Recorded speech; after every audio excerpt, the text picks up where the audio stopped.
Athens की धूप में चमकता हुआ पहाड़ी के ऊपर खड़ा वह अद्भुत स्मारक पार्थेनन।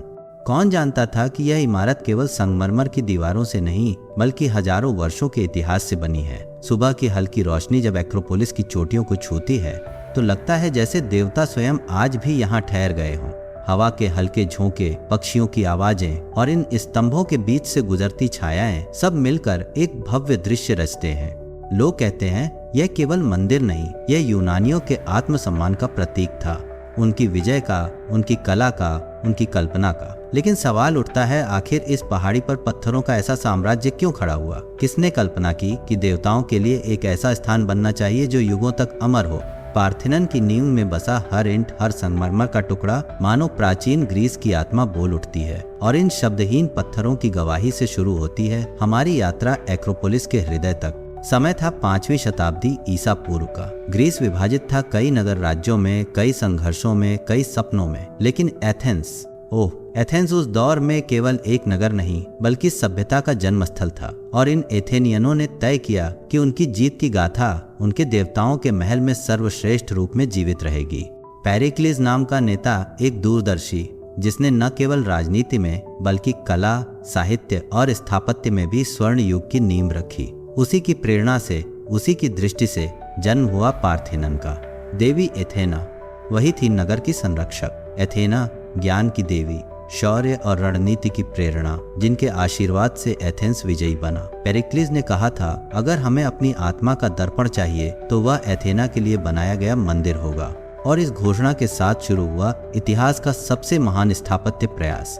कितने शिल्पकार, कितने कारीगर, कितने कंधों का पसीना बहा होगा, तब जाकर यह सपना हकीकत बना। मंदिर का हर स्तंभ, हर अनुपात, हर कोण मानवीय गणना और दिव्यता का मेल था। कल्पना कीजिए एथेंस की भी भरी गलियां, जहां से ऊपर देखकर लोग एक प्रकाशमान मकान को देखते। सफेद संगमरमर का मंदिर, पर क्यों संगमरमर, क्यों इतना भव्य?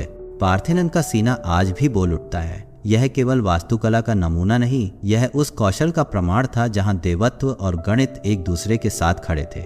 स्तंभ देखें, विशाल डोरिक शैली के, लेकिन एक रहस्य छुपाए हुए। क्या आप जानते हैं, वे पूरी तरह सीधे नहीं बल्कि थोड़े झुके हुए बनाए गए। क्यों?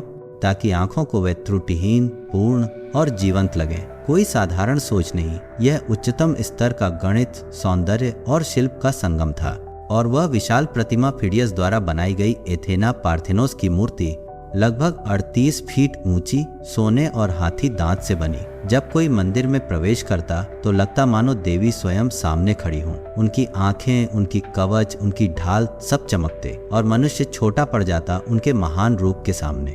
पार्थेनन केवल देवताओं का नहीं था, यह मानव की कल्पना और परिश्रम का भी मंदिर था। लेकिन इतिहास केवल उत्सव से नहीं लिखा जाता, समय के पन्नों पर खून के निशान भी गहरे रहते हैं। क्या आप जानते हैं, यह मंदिर जिसे अमर बनाने का सपना देखा गया था, उसे बार बार तोड़ा गया, बदला गया, अपमानित किया गया।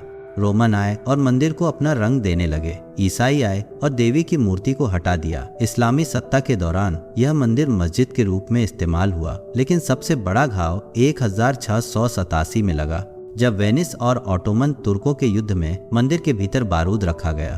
तोप दागी गई और एक पल में सदियों की मेहनत, कला और दिव्यता मलबे में बिखर गई। लोग कहते हैं जब वह विस्फोट हुआ तो पूरा एथेंस कांप उठा था। संगमरमर टूटकर धरती पर गिरा, मूर्तियां नष्ट हुई और वह भव्य छवि जिसने देवताओं और मानवता को जोड़ा था, खंडहरों में बदल गई। आज जब हम टूटी हुई मूर्तियां और ध्वस्त स्तंभ देखते हैं तो दिल में यही सवाल उठता है, क्या सचमुच समय से कोई लड़ सका है? कृष्णवर्ण मलबे में भी चमक बरकरार रही। यूरोप का हर विद्वान, हर यात्री, हर कलाकार इन पत्थरों में छुपी आत्मा को पहचानने लगा। 19वीं सदी एथेंस आजाद हुआ और पार्थेनन फिर से उनकी शान बना। पुरातत्वविदों ने नए सिरे से काम शुरू किया। टूटी मूर्तियों को जोड़ा गया, स्तंभों को खड़ा किया गया, धूल में से इतिहास को निकाला गया। लेकिन यह पुनर्निर्माण आसान नहीं था। हर पत्थर का वजन, उसकी दिशा, उसकी जगह, सब कुछ वैसा होना चाहिए जैसा प्राचीन कारीगरों ने सोचा था। यह केवल विज्ञान नहीं बल्कि श्रद्धा की यात्रा थी। आज जो आप खड़े होकर देखते हैं वह पूर्ण नहीं, लेकिन यह अधूरापन भी आकर्षित करता है, क्योंकि अपूर्णता में ही पार्थेनन की कहानी सांस लेती है। एथेंस की रात, चांदनी में नहाया पार्थेनन दूर तक रोशनी बिखेरता है। लगता है जैसे अभी भी देवी एथेना इस पहाड़ी पर प्रहरी हैं, अपनी संतानों, अपनी सभ्यता को देखती हुई। यह खंडहर, हाँ यह टूट चुका है, पर क्या टूटकर भी यह मृत है? नहीं, यह पत्थर अब भी बोलते हैं। वे याद दिलाते हैं कि सभ्यता केवल भवनों से नहीं, विचारों से जिंदा रहती है। पार्थेनन इस बात का प्रतीक है कि मनुष्य सपनों को आकार दे सकता है, कला में अमरता पा सकता है, चाहे समय कितना भी निर्दयी क्यों न हो। यह मंदिर मानव आत्मा की विजय है। यात्रियों की भीड़, हजारों कैमरे, इतिहास लिखती किताबें सब यही कहते हैं। ये स्तंभ अब केवल एथेना का प्रतीक नहीं, बल्कि पूरी मानवता की सामूहिक उपलब्धि है। और जब सूरज डूबता है और नारंगी रोशनी पार्थेनन की दीवारों से टकराकर एथेंस के आसमान को रंग देती है, तो मन में यही सवाल गूंजता है, क्या यह केवल एक मंदिर है, या यह मानवता की उस असीम इच्छा का दस्तावेज जिसमें हम समय की सीमाओं को लांघक कर हमेशा के लिए जीवित रहना चाहते हैं। अगर आपको यह डॉक्यूमेंट्री पसंद आई हो तो चैनल को सब्सक्राइब कीजिए, लाइक कीजिए और अगली बार हम फिर मिलेंगे एक और अद्भुत अनसुलझे रहस्य की यात्रा पर। धन्यवाद।